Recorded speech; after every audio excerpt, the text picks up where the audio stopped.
Welcome. It's Facts You Don't Know. If it's your first time here and you want to find out new facts that will definitely make you smarter and more, well, and first make sure to subscribe and activate the notification bell so you don't miss anything. It's hard enough to abandon your loved ones to themselves. It's even harder to learn that they are not being treated the way you'd hoped. Julia Wiggins shared 2 disturbing pictures of an elderly woman face down at a desk in a blanket, slumping over and alone at an Ohio elder care facility. This is how we found our beloved mother, Esther Brown, at Rehabilitation Nursing Home.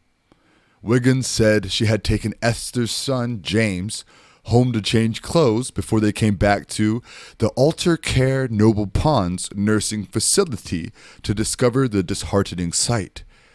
We were told that she had been transferred to a private room on the other side of the facility, and when they started searching for her, or nurses to help them find her, they're saying they've seen something in the nurses' station center. After being inquisitive, we approached the subject, only to find out that it was Mother Esther Brown, face down in a soft pillow, gasping for breath and strangling on her own saliva, Wiggins shared in the post. Her son's reaction was almost as tragic as their discovery, as Wiggins writes. Her son began to cry out, "That's my mama," and we rushed to her, and upon hearing her son's voice, she tried with all her might to raise her head. Wiggins captured the powerful photos before she says they started banging on doors and yelling for help for 5 to 10 minutes before someone came to help. I was able to capture 2 pictures to share with you so you would learn never to put your loved ones in the care of people who are only on the job for a paycheck, she continued on the post.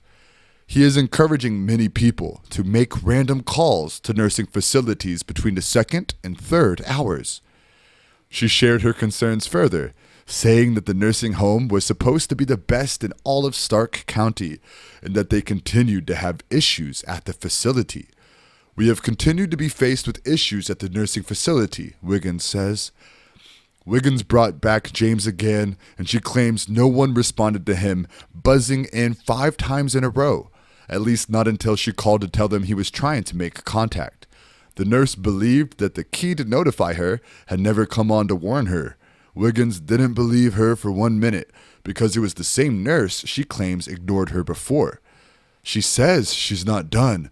She's made calls out to the executive director Saturday night, who says she had finally heard back from on Monday. Wiggins also wants to remind people to look out for their relatives. I was able to capture 2 pictures to share with you so you would learn never to leave your loved ones in the care of people who are only on the job for a paycheck, she wrote. She is hoping the post will go viral so others will be aware of the maltreatment going on in these overpriced nursing facilities. According to CBS affiliate WOIO, the Ohio Department of Health and the Ohio Department of Aging are investigating the situation. In a statement to the television station, Alter Care Nobles Pond wrote, "We were informed of a family complaint on February 15, 2019. We have followed the protocol established regarding any allegation, including immediately reporting the concern to the Ohio Department of Health and completing an internal investigation." WOIO reports the executive director confirmed the facility has followed up with the family. "We are in contact with her family, including her son who visits daily," a statement said. "The resident is in no distress and remains well cared for by the Alter Care Nobles Pond team of dedicated professionals. She is comfortable and safe." Thanks for watching. Please like and share the video in social networks. We'll be right back to you as fast as we can.